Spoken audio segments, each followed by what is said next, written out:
Hey everybody, and welcome to another game review on the Kanoa Reviews channel. The game Battlefield Hardline was the black sheep within the Battlefield family.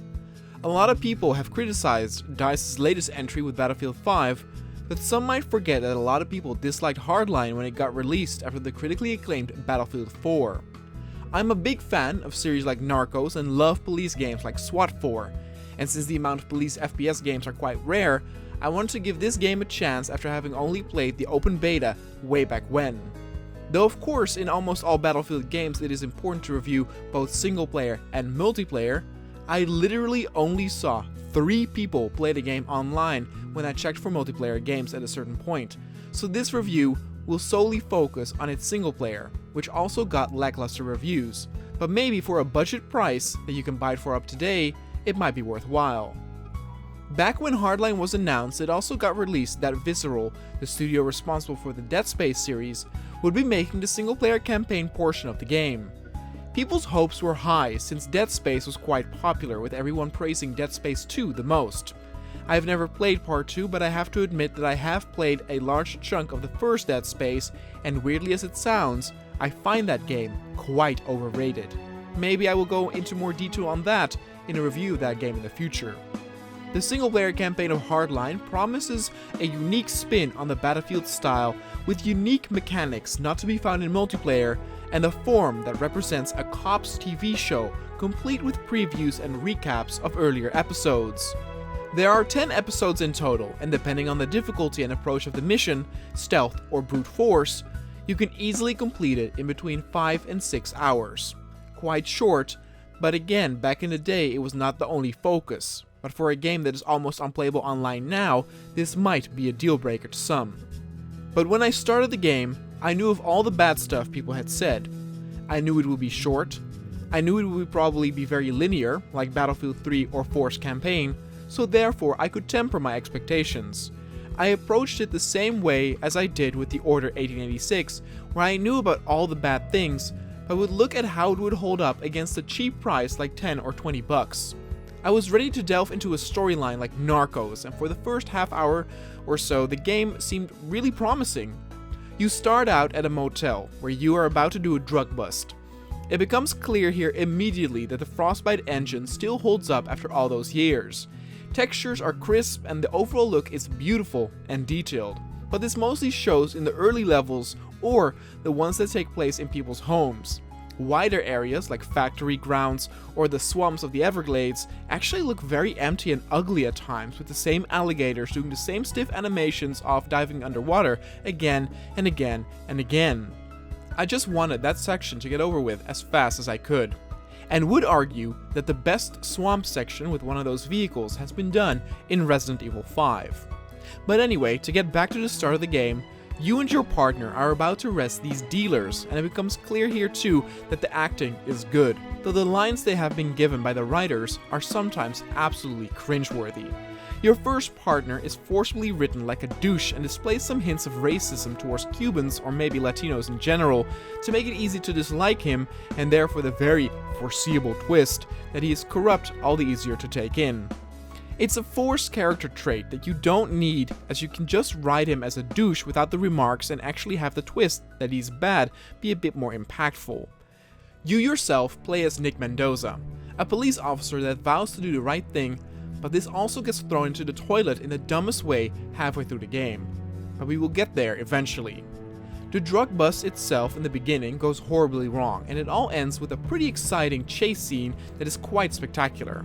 It all plays in Miami, though I cannot help but to think that the vibe they were going for was way more LA, since nothing screams Miami except one of the very last levels.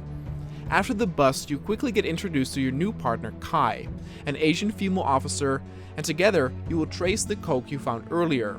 Again, writing-wise, it forces the buddy cop trope that they don't like each other at all that much, but luckily this gets thrown out the window soon as well.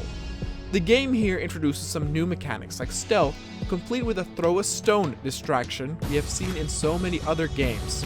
So nothing revolutionary, but a nice change of pace, and since you are a police officer that tries to infiltrate a compound, it makes more sense than some stealth scenarios presented in Battlefield 5, for example.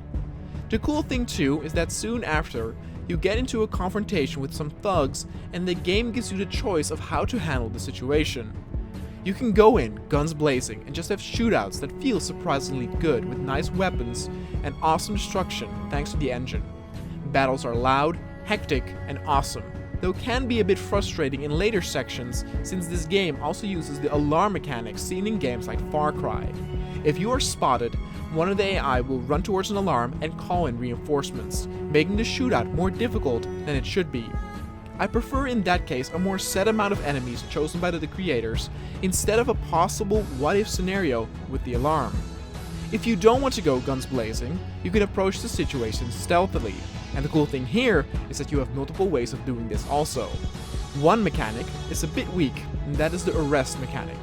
Now I actually don't mean weak in the literal sense, since it is easy to exploit even in the later sections. You basically press G to show your badge and the enemies will drop their weapons and raise their hands. While they do this, you need to keep your gun pointed at them at all times so that they don't try anything, and then close the distance so you can take them down and arrest them. The part what I meant with weak is context-wise, because halfway through the game, you basically are not a cop anymore, yet the game still gives you the mechanic to arrest people.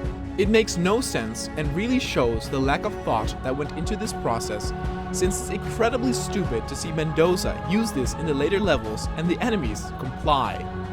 Other ways you can approach the stealth is by sneaking behind the enemies when they are not looking and knocking them out.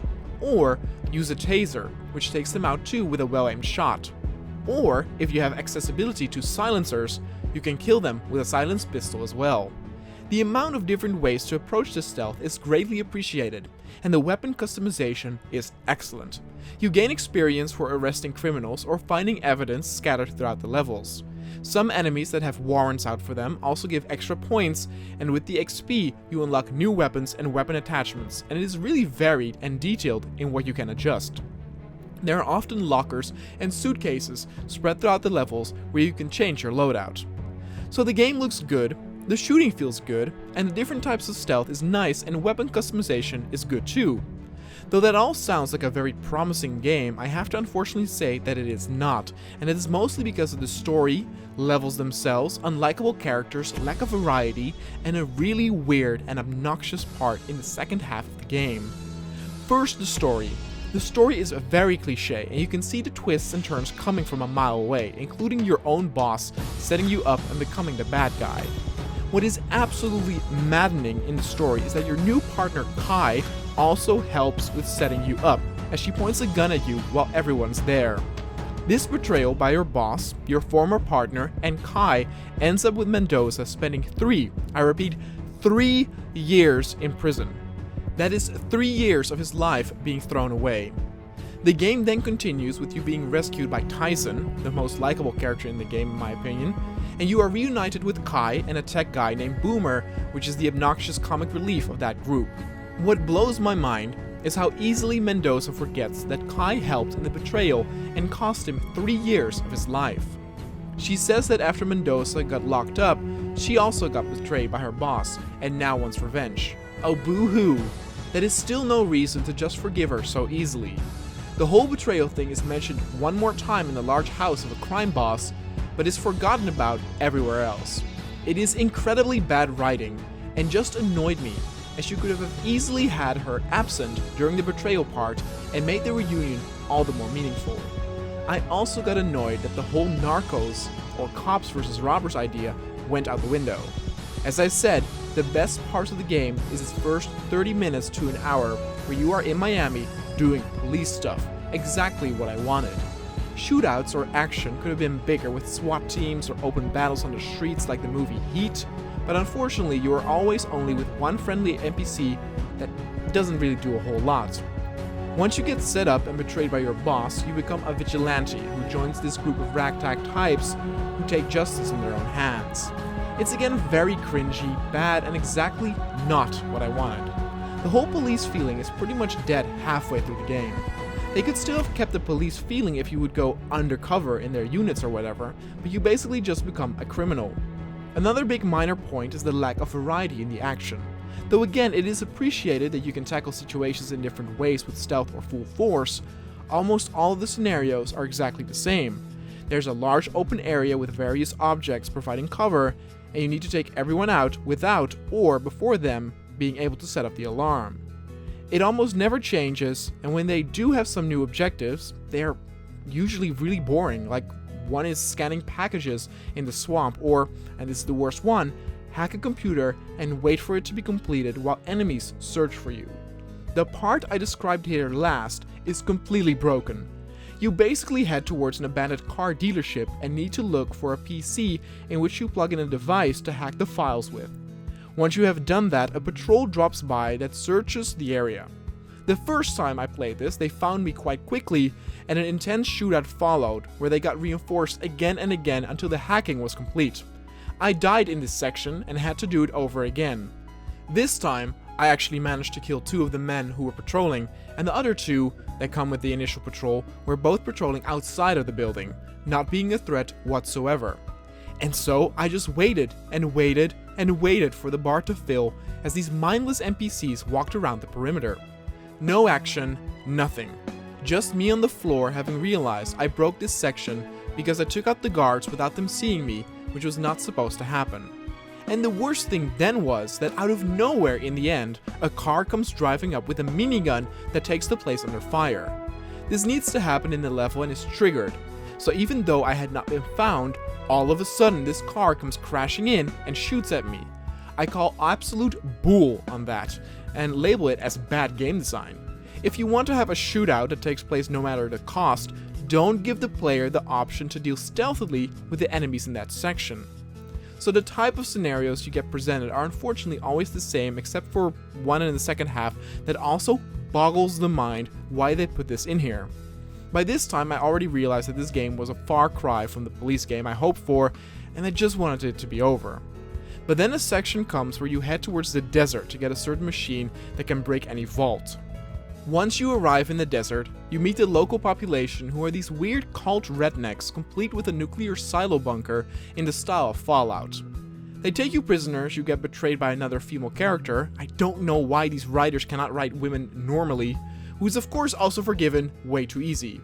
Once caught, you need to sneak out of the bunker and get your gear as you have this fight amongst campers and car wrecks, really almost feeling as an homage to games like Fallout. There's even a vending machine with cola that is really like a Nuka-Cola machine, so it might as well be an homage, but one that is very unfitting for a police game. But this section gets crazier, as you need to hijack a plane and have an absurd fight on the airfield including tanks. Tanks! Now don't get me wrong, I love a great tank battle any day, but it has to make sense. A game like Battlefield or Call of Duty drops you into a giant war, so it makes sense for you to be a tank commander, but it feels so incredibly forced in this game, it pains me just thinking about it. Overall, I just think that the creators had no idea what kind of game they wanted to make. Games like SWAT really showcase that you can properly make a police game that works, and I hope that with the budget that EA would give them, they would deliver an engaging, cinematic story that would portray an awesome police experience. Even with my low expectations, since I knew that the game would be short and linear, it's still disappointed with the twists halfway through the game basically eliminating the police feeling and sections that are just hair-pullingly bad. The ending is also very abrupt and unsatisfying, really emphasizing on what the hell did I just waste those last 5 hours for. And so we come to the conclusion, and though I cited a whole bunch of negativity for the past few minutes, one must not forget about the positives I mentioned earlier in the review. Graphics quality, weapons customization, and shootouts feel good, but bad story, sometimes broken sections, the whole desert redneck part, and repetitive gameplay make it to where I give the game a 6.7. The only reason why it is close to a 7 is because of the stellar presentation and weapon customization that I have to take into account. Despite the story being very frustrating and boring, I have to admit that I had fun while the shootouts were happening, as long as they were not the frustrating alarm sections. See, sometimes there are these scripted or triggered sections where you are forced to fight bad guys, and these are more often than not very decent, as the creators control the flow here and have a good amount of enemies you are facing. It is such a shame that this is another one of those games that has a promising start, but just ends up being disappointing. I would probably say that $10 is worth the money, but 20 or maybe even 15 might be too much for the lackluster story you will experience. In the meantime, I will continue my search for that perfect police game.